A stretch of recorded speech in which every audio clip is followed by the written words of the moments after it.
नमस्कार, वणक्कम, सत श्री अकाल। कैसे हैं प्रभु? घमासान मच चुका है भाई। दो घमासान कल रात हुए। एक करीबी घमासान और एक तो मतलब कौन से वाला घमासान पुनेरी पलटन ने मचाया। और आज होने वाले दो मैचेस भी घमासान मचाएंगे पॉइंट्स टेबल में। उन सब की चर्चा करेंगे, सवाल जवाब करेंगे। एक सवाल मैंने पूछा था, उसके ज्यादा सही उत्तर मिले नहीं। और बाद में कहानी सुनाऊंगा आपको एक लाजवाब पूर्व भारतीय कैप्टन की, महिला कैप्टन की। तो स्वागत आप सबका सुनील के सूत्र में।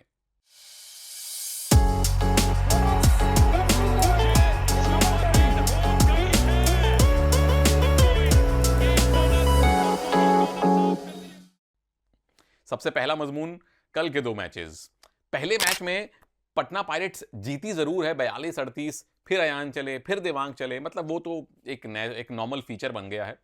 जैसे पंजाबी घरों में हर रोज पराठे बनते हैं, दक्षिण वाले इडली रोज खाते हैं, यहां अयान और देवांग जरूर चलते हैं। लेकिन वो जब आप ऑल आउट पटना को नहीं दे पाए थे, वो जो बार बार बोनस प्लस की रेड कर रहे थे देवांग, और वहीं से गैप बढ़ता गया और फिर फाइनली 4 पॉइंट की जीत पटना को मिली है।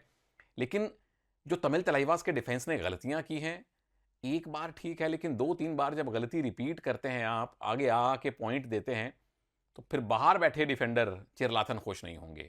ये मैच जीत सकते थे और जीत नहीं पाए तमिल तलाइवास। मुबारक पटना पायरेट्स को है, 5 पॉइंट आपको पूरे मिल गए।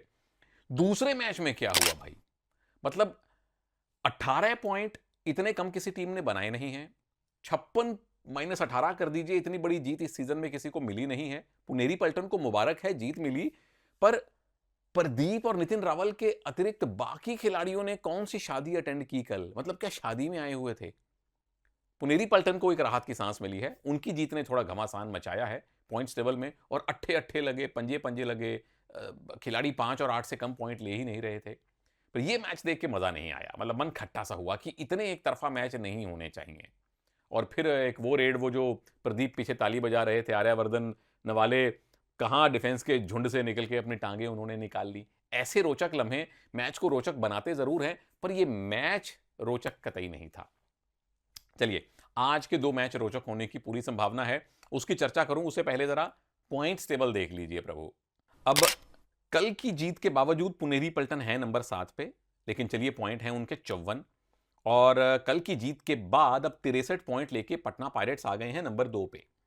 आज अगर तेलुगु टाइटंस जीते तो 60 पॉइंट आपके हो जाएंगे, लेकिन स्कोर डिफरेंस इतना खराब है कि जीतने के बावजूद आप नंबर 6 से नंबर 5 पर ही जा पाएंगे। अगर गुजरात जायंट्स जीती तो रंग में भंग डालेगी इनके, लेकिन पॉइंट्स के मामले में आप तमिल तलाइवास के बराबर होने के बावजूद नीचे रहेंगे, क्योंकि स्कोर डिफरेंस इनका अत्यंत खराब है। दबंग दिल्ली अगर जीतती है तो नंबर 2 आ जाएगी 66 पॉइंट्स के साथ, और क्वालिफिकेशन का रास्ता काफी हद तक पार कर लेगी। हरियाणा जीते तो ठीक, ना जीते तो ठीक, नंबर 1 पे रहेंगे, लेकिन वो जीतने की कोशिश करेंगे ताकि टॉप 2 में बने रहें। अब बात करता हूं आज के दो मैचेस की। तेलुगु टाइटंस के सामने है गुजरात जायंट्स और दबंग दिल्ली के सामने है हरियाणा स्टीलर्स। तेलुगु टाइटंस ये वो टीम है जिससे बाकी टीम्स को भी सीखना चाहिए। कहां आप लगातार मैचेस जीत रहे थे, कहां आप पिछले 5 में से एक ही जीत पाए हैं। पिछला दबंग दिल्ली से हारे, टोटल 19 में से 10 जीते, और पॉइंट है आपके 55, मैक्सिमम जा सकते हैं 70 तक। दो जीतेंगे 65, लेकिन 65 की कट ऑफ कोई गारंटी नहीं देती है। पॉइंट्स टेबल में आपने देख लिया कि घमासान कितना ज्यादा है, तो दो जीत कोई गारंटी नहीं है। हो सकता है तीनों जीतने पड़ जाएं। और अभी कुछ दिन पहले नंबर 2 पे थे, और कल की सिचुएशन के बाद हमने पॉइंट्स टेबल में देखा कि नंबर 6 पे हैं। मतलब मैंने यहाँ नीचे लैपटॉप में पॉइंट्स टेबल खोला हुआ है। नंबर 2 से नंबर 6 पे आना ये अच्छी बात नहीं है। 5 में से 4 मैच हारना ये अच्छी बात नहीं है। सामने गुजरात है। पिछला मैच आप जयपुर पिंक पैंथर से बड़े मार्जिन से हारे थे, 42-29 से। 18 में से 5 ही जीते हैं। पॉइंट है आपके 34, मैक्सिमम जा सकते हैं 54 तक, लेकिन दूसरों की पार्टियां आप ज्यादा खराब कर सकते हैं। ये आपका रोल है अभी। इन दोनों के मैचेस कौन से बाकी हैं? तेलुगु टाइटंस आज गुजरात से खेलेंगे, वो मैच आप हारे थे। पटना पायरेट्स से आप अगला मैच खेलेंगे, उनसे जीते थे। और आखिरी मैच खेलेंगे पुनेरी पलटन से, उनसे भी जीते थे। गुजरात जायंट्स आज खेल रहे हैं टाइटन से, उनसे आप जीते थे। अगला खेलेंगे यूपी से, हारे थे। अगला खेलेंगे पटना से, हारे थे। और आखिरी खेलेंगे दबंग दिल्ली से, उनसे रहा था टाई। मैच की कहानी क्या है? नंबर एक, ये एक तो बाहर हो चुकी टीम, मतलब अब बाहर ही है गुजरात जायंट्स, 54 मैक्सिमम पॉइंट लेके आप आगे नहीं जा सकते। और दूसरी टीम अभी पूरी तरह से बाहर और पूरी तरह से अंदर नहीं है, धागे से लटकी हुई टीम है, हैंगिंग बाय अ थ्रेड ब्रो। कहानी नंबर दो, दो धाकड़ कोचिज आमने सामने हैं, टाइटंस के हुड्डा साहब और गुजरात के राम मेहर सिंह साहब। दो पीकेएल विनिंग कोचिज आमने सामने हैं। लड़ाई कहां होगी, बैटल्स क्या है? नंबर एक, पवन बनाम नीरज, एक लेजेंड रेडर और एक दिग्गज तगड़े राइट कवर। राइट कवर्स को इग्नोर नहीं करना चाहिए। कहानी नंबर दो, बैटल नंबर दो, गुमान और पवन, एक राइट के रेडर, एक लेफ्ट के रेडर, एक स्थापित सुपर डुपर स्टार और एक सुपरस्टार पोटेंशियल जो बन सकते हैं सुपरस्टार। जीत के सूत्र क्या हैं जल्दी से बता देता हूं। तेलुगु टाइटंस, तीन में से एक रेडर को डिफेंसिव ड्यूटीज में आना पड़ेगा और वो काम दे दीजिए आशीष को, क्योंकि पवन और विजय लेफ्ट राइट की रैंडम इन टेंडम, रैंडम नहीं इन टेंडम रेडिंग करेंगे और रेडिंग होनी चाहिए अग्रेसिव। आशीष मुख्यतः रहें आपके डिफेंस में। नंबर तीन, रेडिंग अगर अग्रेसिव है तो डिफेंस में थोड़ा सा कॉशन बरतना है, क्योंकि वहां प्रतीक भले ही पिछला मैच ना खेले हों, गुमान लगातार चल रहे हैं, राकेश ने चलना शुरू कर दिया है, तो डिफेंस में रहना है थोड़ा सा cautious, no advance tackles. Gujarat giants क्या करेगी? नंबर एक, नंबर दो, मतलब 5-2 पे खेलिएगा। नबी बख्श मोइन को आप रख सकते हैं या मोनू संधू को रख सकते हैं, क्योंकि उधर तीन बड़े अच्छे रेडर हैं, चाहे रेड 2 करें या 3 करें। नंबर दो, रेडिंग में डुओ डाई पे शुरुआत कीजिए, फूंक फूंक के कदम रखिए, जबकि डिफेंस आपका टाइट होना चाहिए। डिफेंस के बूते खेलिए, 5 डिफेंडर रख के खेलिए। अच्छा, एक चीज है जहां मैं रुक गया, जहां आपने मुझे पूरे कमेंट ध्यान से पढ़ने पे मजबूर किया। पिछले वीडियो में मैंने पूछा था कि 2010 से लेकर 2022 जो एशियन गेम्स में महिला कबड्डी गई है, 2010, 14, 18, 22, चारों बार भारतीय कैप्टन्स कौन थे? एक ही प्रभु लोग ने, एक ही हमारे प्रभु हैं जिन्होंने सही जवाब दिया है। उनका नाम मुझे पता नहीं, उनका हैंडल है y_fact। आपका फैक्ट एकदम सही है वाई भैया। सही जवाब यह है कि 2010 में कैप्टन थी तेजस्विनी बाई, 2014 में थी ममता पुजारी, 2018 में थी पायल चौधरी, 2022 में थी रितु नेगी यानी कि श्रीमती रोहित गुलिया। मैक्सिमम लोगों ने 2010 में भी ममता पुजारी को कैप्टन लिखा है, वो कैप्टन नहीं थी, तेजस्विनी थी। कुछ लोगों ने दोनों में तेजस्विनी को बना दिया। एक प्रभु लोग ने ऐसे 4 नाम लिखे जो मैंने सुने ही नहीं जिंदगी में। मैक्सिमम लोगों ने दोनों बार ममता पुजारी को कैप्टन बनाया। ममता 2014 में कैप्टन थी। तो वाई फैक्ट भैया, XYZ जो आपको खाना हो खाइए, मुझे भी भेजिए। आज का सवाल भी सुन लीजिए। आज का सवाल यह है कि 2 ऐसी महिला कबड्डी प्लेयर्स का नाम बताइए जो as a player Asian game जीती हो और as a coach Asian game जीती हो। ये ज्यादा मुश्किल नहीं होना चाहिए, क्योंकि पिछली बार इस बार मुझे इतने कम सही जवाब मिले, इस बार थोड़ा आसान सवाल पूछ लिया। 2 महिला प्लेयर्स जो एज अ प्लेयर और फिर as a coach Asian games जीती हो।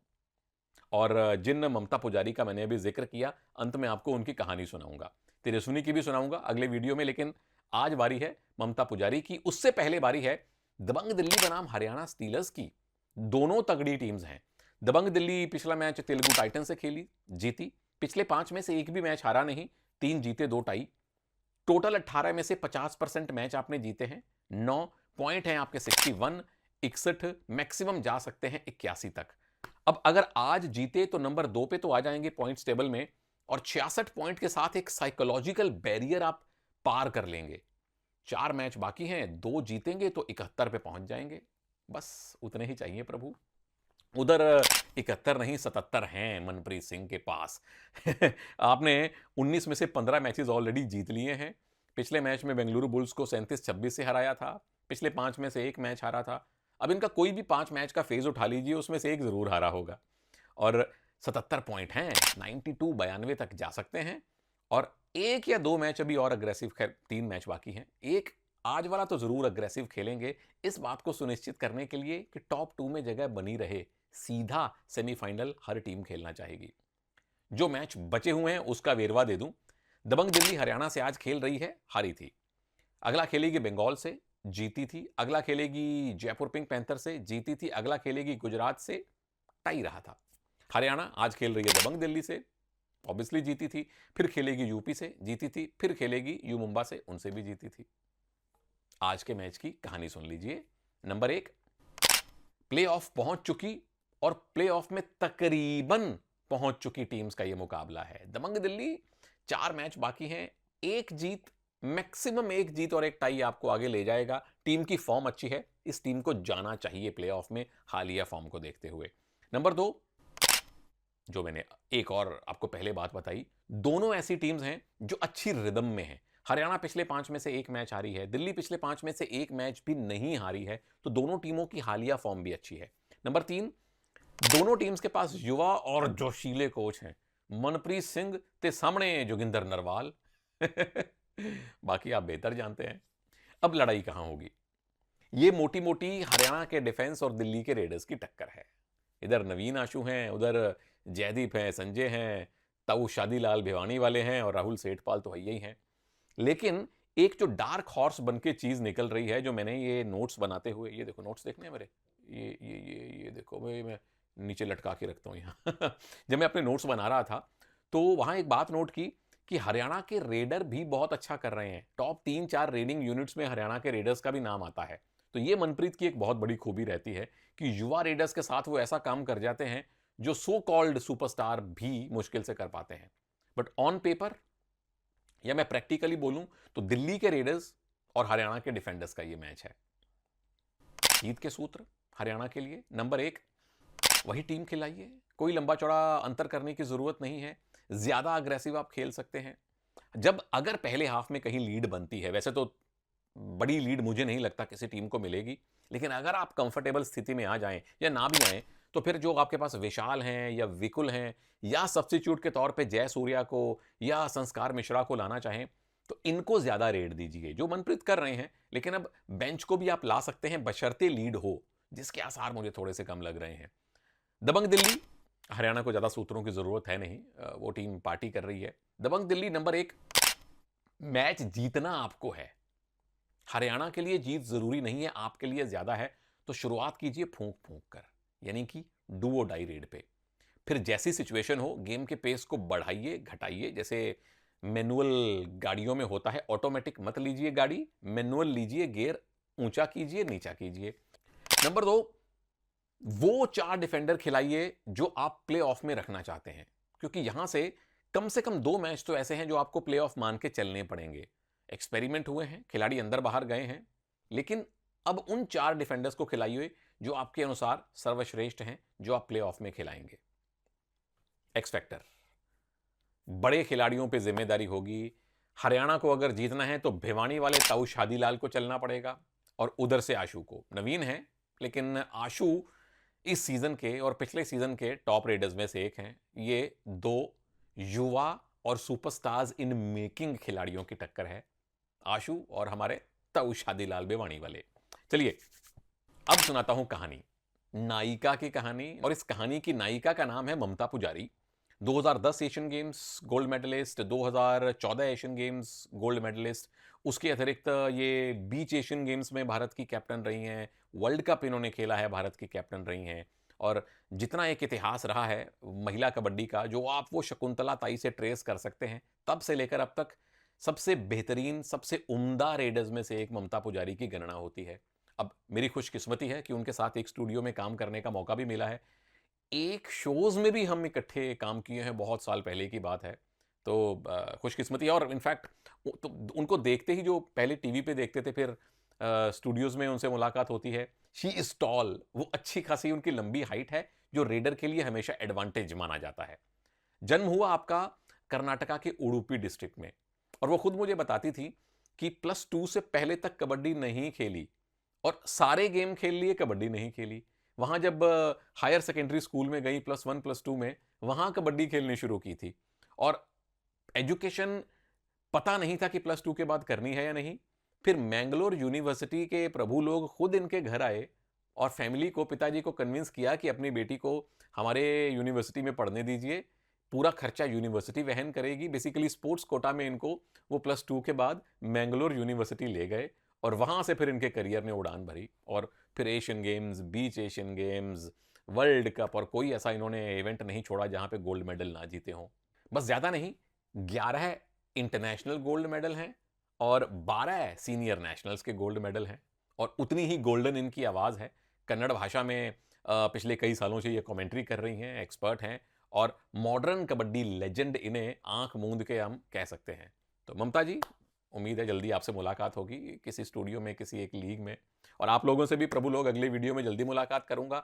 बताइए 2 महिला कबड्डी खिलाड़ियों के नाम जो एज अ प्लेयर और as a coach Asian games जीती हों। ज़्यादा मुश्किल नहीं है। इजाज़त दीजिए। नमस्कार। जय हिंद।